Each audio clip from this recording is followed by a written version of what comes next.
Hello everyone, this is Savita Chauhan. Welcome to Sunshine Classes, Class 10th, Civics Chapter 2 federalism. इस video में student हम discuss करने वाले हैं कुछ important questions according to your topics जो कि आपके एग्ज़ाम में डायरेक्टली और इनडायरेक्टली पूछे जा सकते हैं। सबसे पहले हम समझेंगे स्टूडेंट फेडरलिज्म का मीनिंग क्या होता है, क्योंकि डायरेक्टली आपके एग्ज़ाम में आ सकता है। Federalism is a system of government in which power is divided between a central authority and various constituent units of the country. That means federalism वो सिस्टम है, जैसे कि एग्जांपल समझो हमारी कंट्री है, उस कंट्री को पूरी कंट्री को कौन मैनेज कर रहा है, कौन उसमें रूल कर रहा है? सेंट्रल अथॉरिटी, यानी उसको पूरी तरीके से देखना। लेकिन अगर हम पूरी कंट्री के अंदर जो कॉन्स्टिट्यूएंट यूनिट्स हैं, दैट मीन्स स्टेट्स हैं, उनकी सेपरेट पावर है, उसको अलग पावर मिली हुई है, और पूरी कंट्री को जो गवर्न कर रहा है, उस पर रूल कर रहा है, वो सेंट्रल अथॉरिटी है। और कॉन्स्टिट्यूएंट यूनिट्स की जो हैं वो पावर डिवाइडेड हैं। तो दैट मीन्स सेंटर में और जब कॉन्स्टिट्यूएंट यूनिट्स में कंट्री की पावर डिवाइड होती हैं तो सिंपल सा वो क्या कहलाएगा? फेडरलिज्म।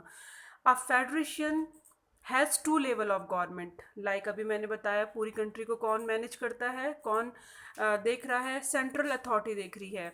तो वो उसके बाद सेकेंड लेवल पे कौन आ रहा है? कॉन्स्टिट्यूएंट यूनिट, जिसे हम कह सकते हैं स्टेट, जो कि ये अलग अलग कॉन्स्टिट्यूएंट यूनिट्स हैं। ठीक है, ये स्टेट हो गई।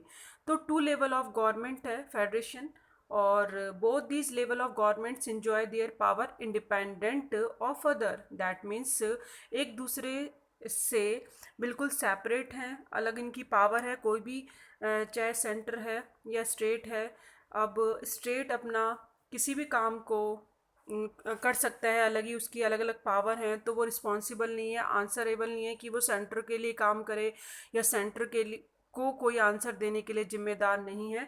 सेंट्रल अपना सेपरेट वर्क करेगा और स्टेट अपना अलग वर्क करेगा। दोनों के दोनों इंडिपेंडेंट है, कोई किसी के लिए वर्क नहीं करेगा। पावर क्योंकि डिवाइड है, इंटरप्ट करने की कोई मतलब ही नहीं बनता।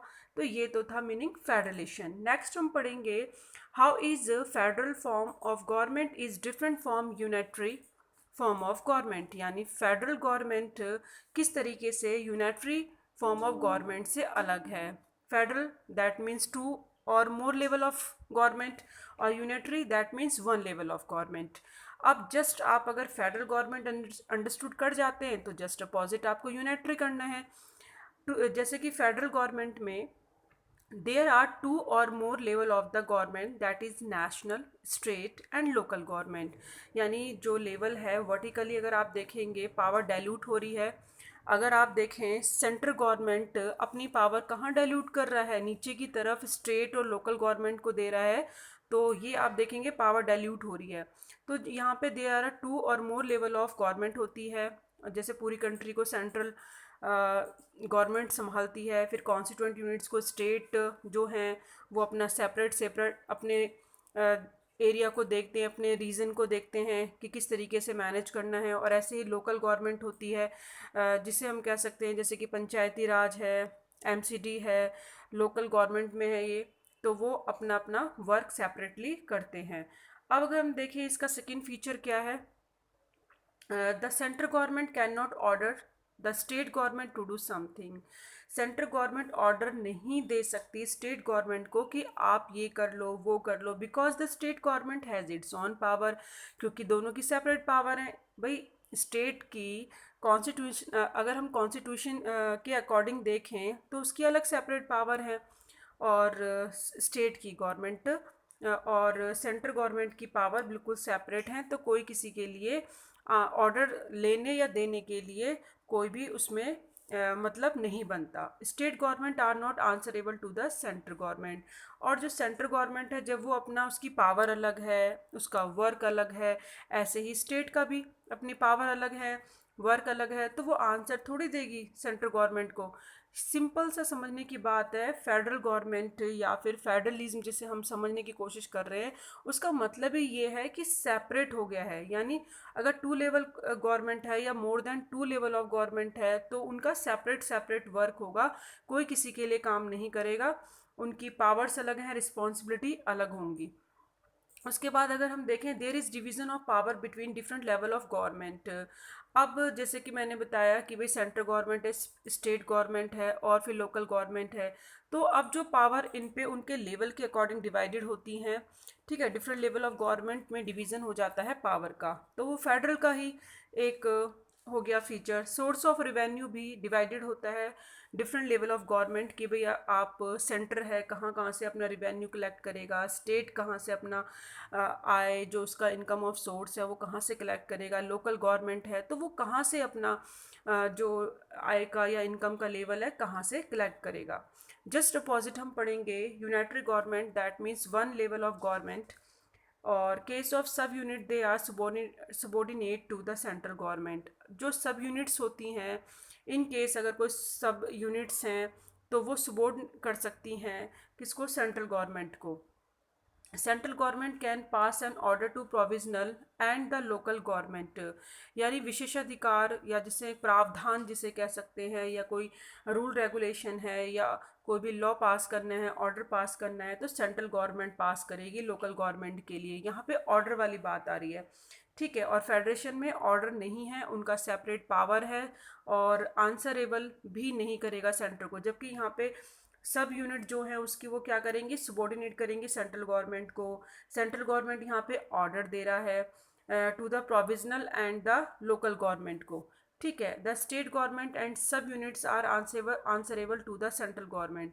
अब जो स्टेट गवर्नमेंट और सब यूनिट्स हैं जो कि किसके लिए किसको सबॉर्डिनेट कर रही है, सेंट्रल गवर्नमेंट को, तो वो इसके वर्क के लिए आंसरेबल हैं क्योंकि उनकी सेपरेट यहाँ पे पावर नहीं है। तो क्योंकि वन लेवल ऑफ गवर्नमेंट है तो सेंटर को ही आंसर देंगे अगर कोई वर्क वो कर रहे हैं तो। There is a no division of power, यहाँ स्टेट को और सब यूनिट्स को कोई भी पावर नहीं है सेपरेटली कुछ भी अपनी तरफ से करने का, क्योंकि सारी पावर किसके पास है, सेंट्रल गवर्नमेंट के पास। सोर्स ऑफ रेवेन्यू भी कंट्रोल कौन करेगा, सेंट्रल गवर्नमेंट करेगी, क्योंकि वन लेवल ऑफ गवर्नमेंट है, दैट मीन्स सेंटर पूरी कंट्री को जो कंट्रोल करेगा कौन करेगा, सेंट्रल, तो वो कहलाता है यूनिटरी गवर्नमेंट। तो ये आपको पता होना चाहिए फेडरल और यूनिटरी का मीन्स क्या है। सेकंड हम देखेंगे what are the feature of federalism. ये भी बहुत एक इंपॉर्टेंट क्वेश्चन है, पर्सपेक्टिव ऑफ योर एग्जाम पूछा जा सकता है, तो आपको पता होना चाहिए। फीचर्स ऑफ फेडरलिज्म में बोला है स्टूडेंट, देयर आर टू और more level of tier of governments, जिसे हम कह सकते हैं होती है, ठीक है। जैसे कि सेंटर है, स्टेट गवर्नमेंट है, लोकल गवर्नमेंट है, तो ये टीयर गवर्नमेंट हो गई, इंडिया में टीयर गवर्नमेंट है। अब different tears of government govern the same citizen, that means देखो लेवल तो अलग अलग है गवर्नमेंट का। सेंटर है जो कि पूरी कंट्री के लिए है, कॉन्स्टिट्यूंट यूनिट्स के लिए कौन है, स्टेट है, अपने अपने रीजन को सब देख ही रहे हैं, और ऐसी लोकल गवर्नमेंट है। तो यहाँ पे सिटीजन तो सेम ही है ना। अब चाहे गवर्नमेंट अलग अलग लेवल की हो गई या अलग, अब जो स्टेट्स हैं उनके अंदर क्या हो गया, डिस्ट्रिक्ट लेवल पे हम देखें बात करें तो वो लोकल गवर्नमेंट है, तो इस सब, लेकिन रूल किस पे कर रहे हैं, गवर्न किस पे कर रहे हैं, सेम सिटीजन पे। But each tier has its own jurisdiction, उनके अपने जिसे कह सकते हैं अधिकार क्षेत्र है, अपना अधिकार है कि भाई वो किस तरीके से किसी भी स्पेसिफिक मैटर पे लेजिस्लेशन, टैक्सेशंस या एडमिनिस्ट्रेशंस करें, यानी उनको लॉ बनाना है, टैक्स लगाना है, कलेक्ट करना है या हटाना है, या किस तरीके से अपना एडमिन करना है, ये सब वो उनके अपना अधिकार है, अपने अधिकार क्षेत्र में आता है, उनका न्याय में आता है कि भाई उसको यूज़ कर सकते हैं, न्याय अधिकार है। अलग अलग लेवल गवर्नमेंट अपना अलग लेवल पर वर्क करेगी, ऐसा नहीं है कि उसको ये राइट्स नहीं हैं। Jurisdictions of the respective levels of और tier of governments are specify in the constitution. हर किसी का अधिकार क्षेत्र, टीयर ऑफ गवर्नमेंट्स का जो लेवल है अलग अलग, चाहे वो सेंटर हो या फिर स्टेट हो या फिर लोकल गवर्नमेंट हो, कॉन्स्टिट्यूशंस में डिस्क्राइब कर रखा है, स्पेसिफाई कर रखा है कि आपका ये मतलब इसका वर्क है, आप इस तरीके से अपना यूज़ कर सकते हैं उसको। And so the existence and authority of each tier of government is constitutionally guaranteed। और संविधान के अंदर तीनों लेवल ऑफ गवर्नमेंट की जो राइट्स हैं, जो पावर्स हैं, रिस्पॉन्सिबिलिटी हैं, सब कुछ उनको गारंटेड की दिया हुआ है, उनके जो भी विशेष अधिकार हैं, ठीक है। The fundamental provision of the constitutions cannot be unilaterally changed by one level of government.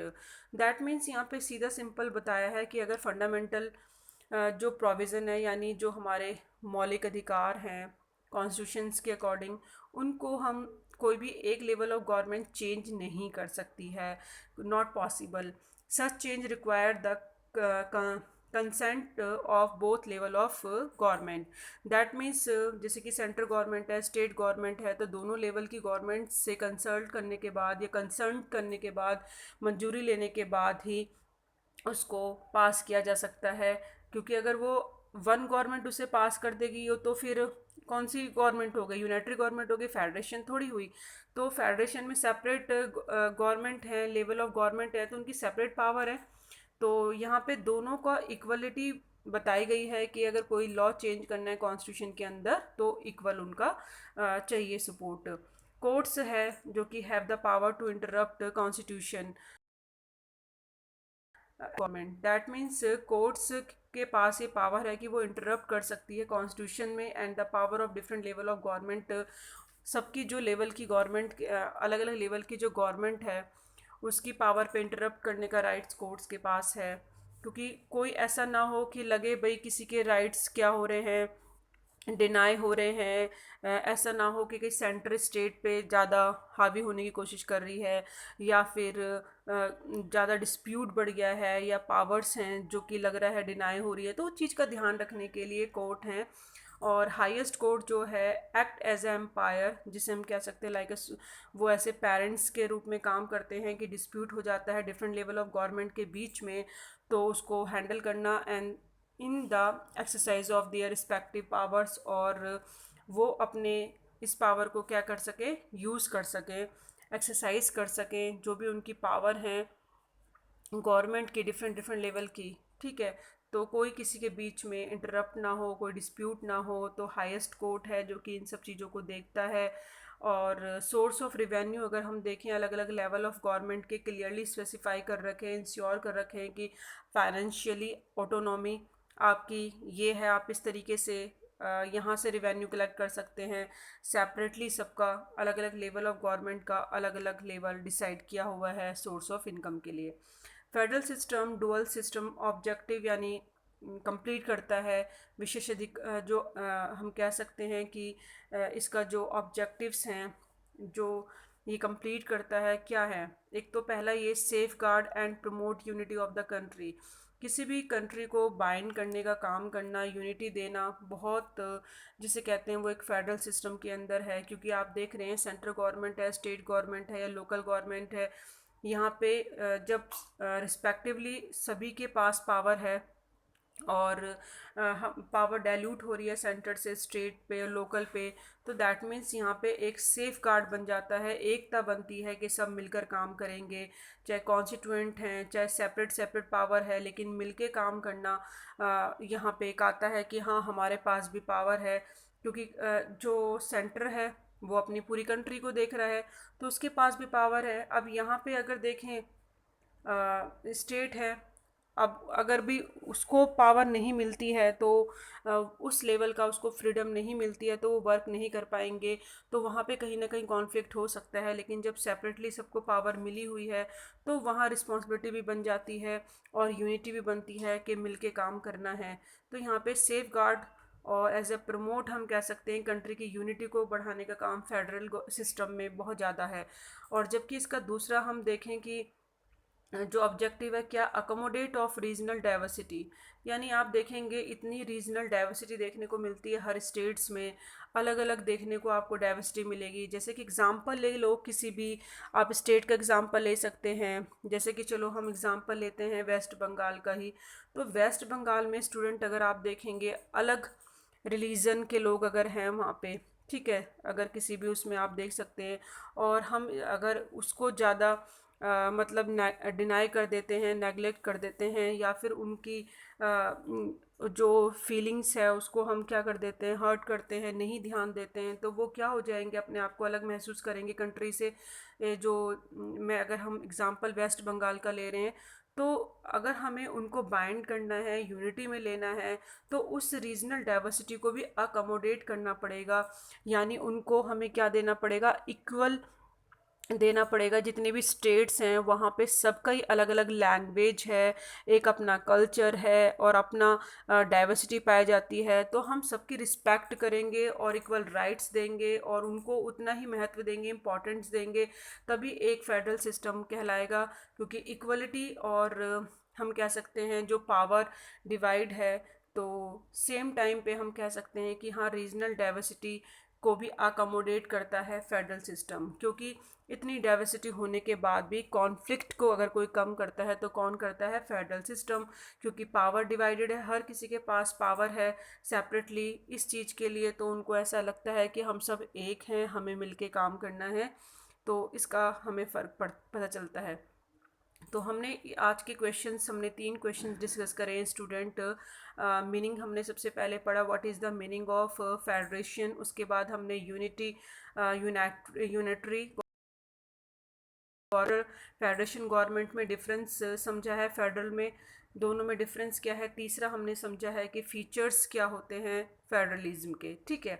और नेक्स्ट टॉपिक के जो नेक्स्ट क्वेश्चंस हैं वो हम नेक्स्ट वीडियो में डिस्कस करेंगे कि किस तरीके से सेंट्रल और स्टेट गवर्नमेंट्स में हमें बैलेंस बना सकते हैं और किस तरीके से जो एक रूट तैयार होता है फेडरलिज्म के लिए। Thank you so much. Keep watching, keep learning.